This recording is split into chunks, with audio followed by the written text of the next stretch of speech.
ચાલો તો રમવા ગરબે ઘૂમવાને. બે યાર સખત એક્સાઇટમેન્ટ છે આ વખતે તો ગરબા રમી જ કાઢવા છે. 10 દિવસની ચણિયા ચોળી પણ તૈયાર છે, દાંડિયા પણ મેચિંગ તૈયાર છે ભાઈ. શું વાત કરે છે? પણ એક મિનિટ આ તમે તૈયારીઓ તો કરો છો પણ વરસાદ આવશે તો? કાલી જુબાન. અરે કાલી જુબાનની વાત નથી, વરસાદ આવવાનો છે પણ કયા નોરતે આવવાનો છે? કારણ કે તમે બધાએ પાસ તો લઈને રાખી લીધા હશે પરંતુ વરસાદ આવશે એ વાત પાકી છે, પણ કયા દિવસે વરસાદ આવશે એ તમારે જાણવું જરૂરી છે. એટલા માટે થઈને આજનો વિડીયો પૂરો જોજો તમે. અરે પાસનું સેટિંગ થયું કે નહીં? અરે મને લાગે છે કે કદાચ તમે પાસનું સેટિંગ કરીને રાખ્યું હશે અને નહીં કરીને રાખ્યું તો નવરાત્રીના આગલા દિવસે અથવા તો નવરાત્રીના દિવસે તમે પાસનું સેટિંગ કરી જ નાખશો. પરંતુ હવે એ જ નવરાત્રી એટલે કે એ જ નોરતે વરસાદ આવી જાય તો, એટલે કે તમે જે પૈસાથી પાસ લીધો છે એ લોકોને ઘણી તકલીફ પડી શકે છે.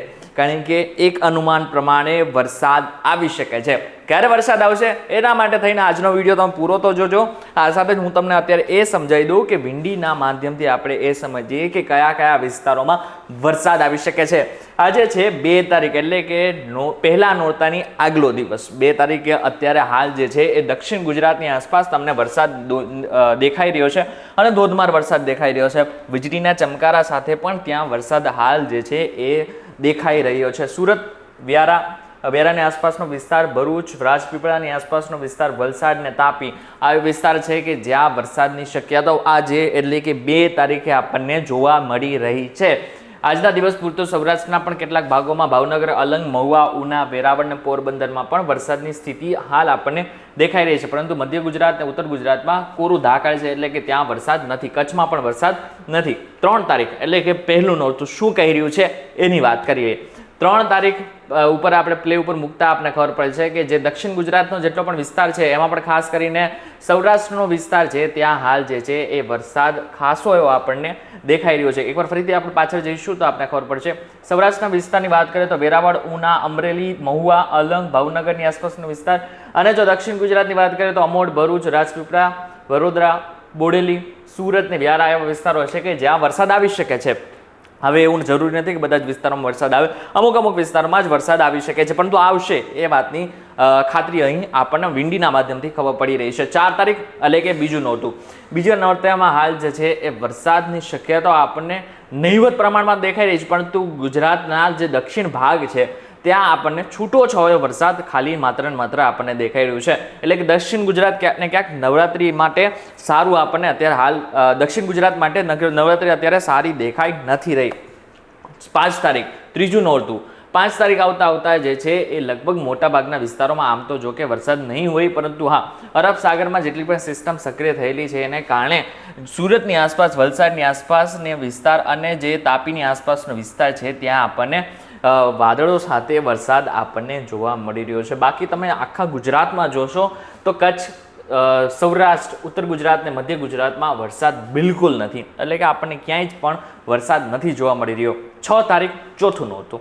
6 તારીખ આવતા જે છે એ જે સિસ્ટમ દક્ષિણ ગુજરાતમાં હતી એ ત્યાંથી જતી રહેશે પરંતુ હા વલસાડની આસપાસ જે છે એ ખાસ એવો ભારે પવન સાથે વરસાદ એ 5-6 તારીખે આપણને જોવા મળી શકે છે. એટલે કે વલસાડમાં વરસાદ આવી શકે છે.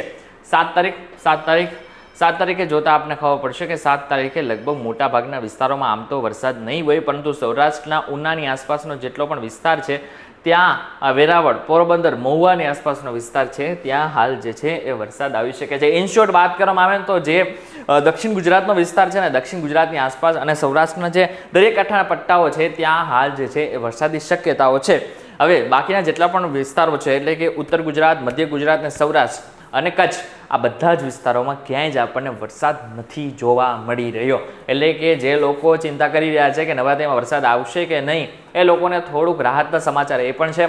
અને હવે નિષ્ણાંતો શું કહી રહ્યા છે એની પણ વાત કરીએ. અત્યારે આપણે વિંડીના માધ્યમથી કહી દીધું કે આખરે વરસાદ કયા વિસ્તારમાં આવી શકે છે પરંતુ જો નિષ્ણાંતોનું માને તો નિષ્ણાંતોનું એવું કહેવું છે કે આ 7 દિવસ અને આવનારા બીજા 10 દિવસ સુધી ક્યાંય પણ ભારે વરસાદની આગાહી નથી.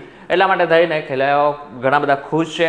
હવે આગળના સમયમાં પણ જેટલા વરસાદની આવવાની સ્થિતિ હશે એના વિશે પણ હું તમને માહિતગાર કરતો રહીશ પરંતુ હા એક વસ્તુ પાકી છે કે આવનારા સમયમાં નવરાત્રિમાં વરસાદ નહીં આવે.